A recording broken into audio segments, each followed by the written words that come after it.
ለማይስቅ ውሻ ነጭ ጥርስ፣ ለማይገላምጥ ዶሮ ቀይ ዓይን ይሰጠዋል።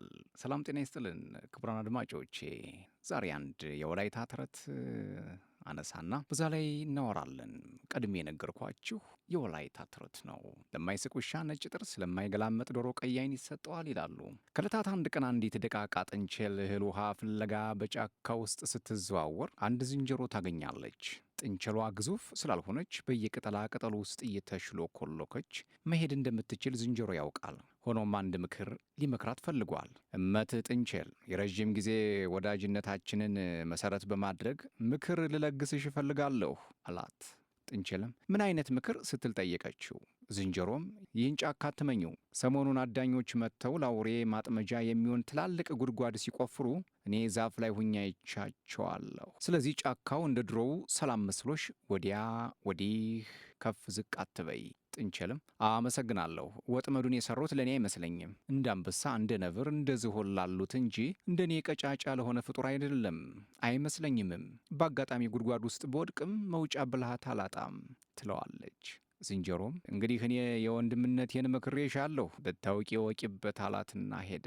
ጥንቸል እየተዘዋወረች ቅጠል መበጠሷን ትቀጥላለች። ጥቂት እንደሄደች ዝንጀሮን እንደፈራው አንድ በቅጠል የተሸፈነ ትልቅ ጉድጓድ ውስጥ ሳታስበው ትወድቃለች።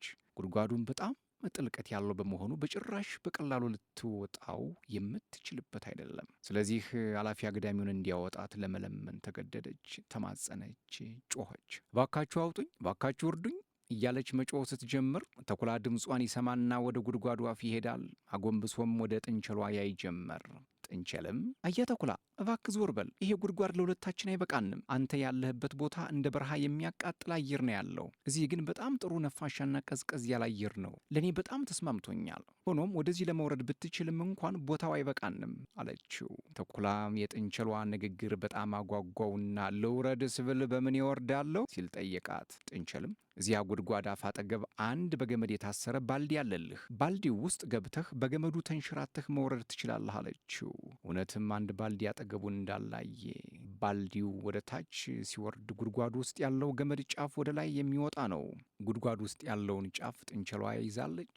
አያ ተኩላ ባልዲው ውስጥ ገብቶ ቁልቁል ተምዘግዝጎ ሲወርድ ጥንቸል የገመዱን ጫፍ ይዛ ወደ ላይ ወጣች። እሱ እየወረደ እሷ እየወጣች መንገድ ላይ ሲተላለፉ ብላ ሳቀችና አየህ አያ ተኩላ፣ ሕይወት ማለት እንደዚህ ናት፣ አንዱ ሲወርድ አንዱ ይወጣል አለችው። ተኩላ መሬት ሲደርስ ጥንቸሏ ጉድጓዱ አፋፍ ላይ ወጣች። አንዳንድ ሰዎች አንድ ችግር ውስጥ ሲገቡ ሌላውን እዚያ ውስጥ ነክረው ራሳቸውን ማዳን ይችሉበታል። ተታለው እዚያ ችግር ውስጥ የሚገቡት ሞኞች የሚሳሳቱት ባልጠገብ ባይነታቸውና ጉድጓዱ ውስጥ እንኳ ያለው ነገር እንዳያመልጠኝ ብለው ሲስገበገቡ ነው። የዚህ አይነት በርካታ ሰዎች ጉድጓድ ውስጥ ገብተው ቀርተዋል። ዞሮ ዞሮ ሁለቱም ለሀገርና ለሕዝብ አይጠቅሙም። አደጋን ከሩቅ አይተው የሚያስጠነቅቁ እንደ ዝንጀሮ ያሉ አስተዋዮች ቢኖሩም ብሎ የሚያዳምጣቸው ሰው አያገኙም። በአንዱ እግር ሌላው እየገባም ሕይወት ትቀጥላለች። ማይክ ግሪንፊልድ የተባለ ጸሐፊ ታሪክ ራሱን ይደግማል ይላል። ታሪከኛ ሁሉ እኔን ያሳሰበኝ ግን ታሪክ በተደገመ ቁጥር ዋጋው ይብስ መቀጠሉ ነው ይላል። የሚያስከፍለን ዋጋ እየባሰ የሚመጣው እኛ ከታሪክ ለመማር ባለመቻላችን ነው። የቀደመው የሠራውን ስህተት የኋለኛው ይደግመዋል፣ ያውም በዚያኛው እየሳቀ እያሾፈ እየተሳለቀ። በገሌ ጊዜ የተበደላችሁ እጃችሁን አውጡ እያለ ከንቲባዎች ተቀያይረዋል፣ አስተዳዳሪዎች ሂደዋል፣ ሚኒስትሮች የሉም። ማንም ከማንም አይማርም። ሁሌም እኔ ከወደቀው የተሻልኩ ነኝ የሚለውን ለማረጋገጥ የቀደመውን እየረገመ መቀጠል ሆኗል። በዚህ አይነት ዲሞክራሲ ስርዓት መሰረታለሁ ብሎ ማሰብ ቢያንስ የዋህነት ነው። ከተነሳው ሹም መውሰድ ያለብን ደግ ነገር ካላወቅን ከዜሮ እንደመጀመር የከበደ ነው ጉዟችን። በሁለተኛ ዓለም ጦርነት ወቅት ጀርመኖች ለንደንን በቦምብ በደበደቡ ጊዜ 3 አይነት ህዝቦች ተፈጥረው ነበር ይባላል። የተገደሉ፣ ለጥቂት የተሳቱና በርቀት የተሳቱ። የተገደሉት ሟቾች ናቸውና ስለ አደጋው ወሬ አይነዙም። ለጥቂት የተሳቱት በሰቀቀንና ስቃዩን በማስታወስ የሚኖሩ ሆኑ። በሩቅ የተሳቱት ግን ቦምብ ጣይ አውሮፕላኖቹን ለመዷቸውና ልበ ሙሉ ሰዎች ሆኑ ይለናል ጸሐፊው ማልኮም ግላድዌል። ችግርን መልመድ ደፋርና ልበ ሙሉ ያደርጋል ነው ነገሩ። ከዚህ ተነስቶ ለአገርና ህዝብ መቆርቆር መቻል መታደል ነው። በዚህ ወቅት ደግሞ ማየት፣ በትክክለኛው ቦታ መገኘትና የሚሰሩትን በቅጡ ማወቅ ግዴታ ነው። ችግርን ለምዶ መተኛት ግን ሌላ ችግር ነው። ሁሉ በጄ ሁሉ በደጄ እያሉ አግባብነት ያለው ተግባር የማይፈጽሙ ቤት ይቁጠራቸው። የተማሩትና የሰለጠኑበት ሌላ፣ የሚሰሩት ሌላ የሆኑም አያሌ ናቸው። ስለ ግንባታ እያወሩ የማይገነቡ ካፈረሰው አንድ ናቸው። መንገድ ሰርቶ በቅጡ ሳንሄድበትና ሳናጣጥመው ከፈረሰ ወይ ሰሪው በቅጡ አላበጀውም ወይ ሃጂዎች መሄድ አይችሉም፣ አሊያም ሆነ ብለው የሚያጠፉ አሉ ማለት ነው። ስለዚህ በቅጡ ራስን መመርመር ያስፈልጋል። የነ ቶሎ ቶሎ ቤት ግድግዳው ሰንበሌጥንም ልብ ማለት መልካም ነው። ሁሉን በውል ካላስቀመጥንና ታማኝነትን ብቻ መለኪያ እናድርግ ካል የተወዛገበ አካሄድ ውስጥ እንሰነቀራለን። መጫት እንደ በዛው ጽሑፍ ከዋናው ማረሚያው ይበረክታል። ከተቃወምንም እድሉን በአግባቡ እንጠቀም። እንዳያማህ ጥራውን እንተወው። በእጃችን ያለውን በወጉ መጠቀም ያስፈልጋል በሁሉም ወገን። አለበለዚያ ለማይስቅ ውሻ ነጭ ጥርስ፣ ለማይገላመጥ ዶሮ ቀይ ዓይን ይሰጠዋል የሚለው የወላይተኛ ተረት ይመጣል። ቆሎ ለዘር እንዶድ ለድግር አይሆንም እንደሚባለው ማለት ነው። እስኪ ሌሎችን ደግሞ ሀሳቦችን ወደ እናንተ ላድርስ። በሞንጎላውያን አፈ ታሪክ ውስጥ የሚከተለው አንድ ታዋቂ ተረት አለ። ለመጥፎ ዘመንም ባለጊዜ አለው። እቺ ደግሞ ሌላ ቅምሻ ናት። በሞንጎላውያን አፈ ታሪክ ውስጥ የሚከተለው አንድ ታዋቂ ተረት ይገኛል። ስለ ዓለም ዕጣ ፈንታም 3 የተለያዩ አስተሳሰቦች አሉ። የመጀመሪያው የሳንሳ ግልባጭ መኪና ክሬን አስተሳሰብ ነው። እንግዲህ ይህ መኪና በወንዝ ውስጥ ባሉ ቋጥኝ ድንጋዮች መካከል እንዴት በቀላሉ ያለ ሀሳብ እንደሚሄድ አይታችኋል። ጭንቅላቱን ሽቅብ እያጎነ እንደገና እንዴት ወደ ኋላ እንደሚቆለመም አይታችሁታል።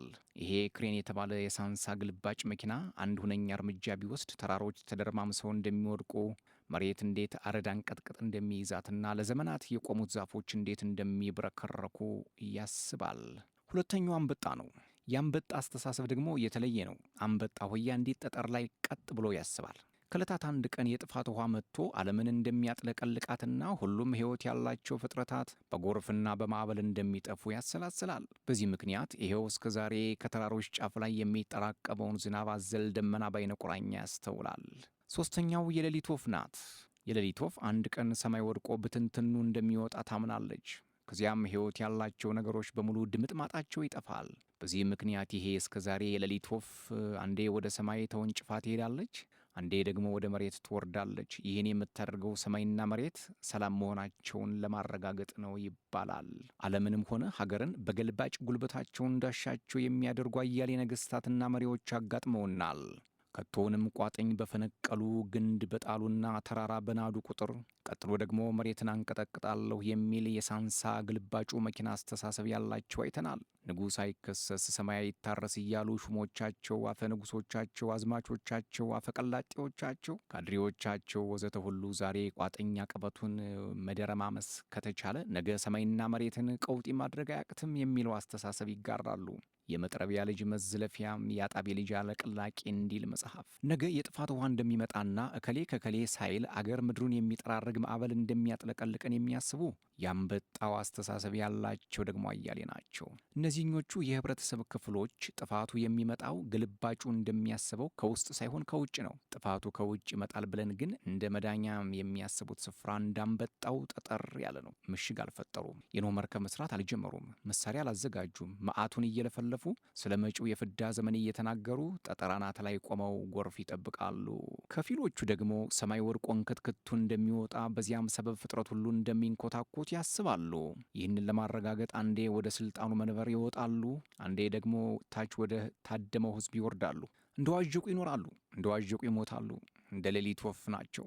በሀገራችን የጉልበተኛው ገልባጭ መኪና ያንበጣውም የሌሊት ወፏን ማመለካከት የሚበጅ ሆኖ አልተገኘም። በኔው ተጀምሮ በኔው ይለቅ የሚል አስተሳሰብ ማናሃሎኝነትን ብቻ ነው የሚጠቁመው።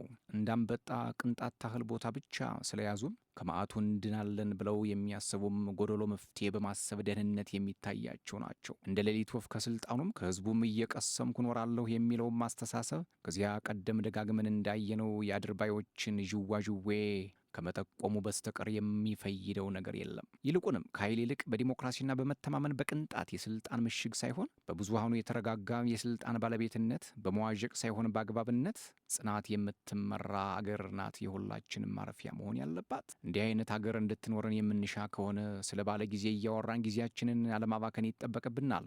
አንዱን ስንጥፍ አንዱ እየተቀደደ እንደሚያስቸግር ቦላሌ አልጨበጥ ያለውን የሀገራችንን ፖለቲካ፣ ኢኮኖሚያዊና ማህበራዊ ችግር በጊዜ የምንነጋገርበት ሁነኛ መድረክ መፍጠር ይገባል። ተወያይቶ ችግር ለችግር ተግባብቶ ሁሉ ቢተባበርስ ችግራችንን በዋዛ የሚፈታ ነው ወይ ብሎ ማሰብ ዋና ነገር ነው። መርሳት የሌለብን ነገር ቢኖር ለመጥፎም ዘመን ባለጊዜ እንዳለው ነው። ክቡራን አድማጮቼ ሰብስክራይብ፣ ላይክ፣ ሼር፣ ኮሜንት እያደረጋችሁ እንደዚህ አይነት ሀሳቦችን ከተለያዩ ሰዎችና መጽሐፍት ወደ እናንተ አደርሳለሁ። ቤተሰብ ሁኑ። ሰላም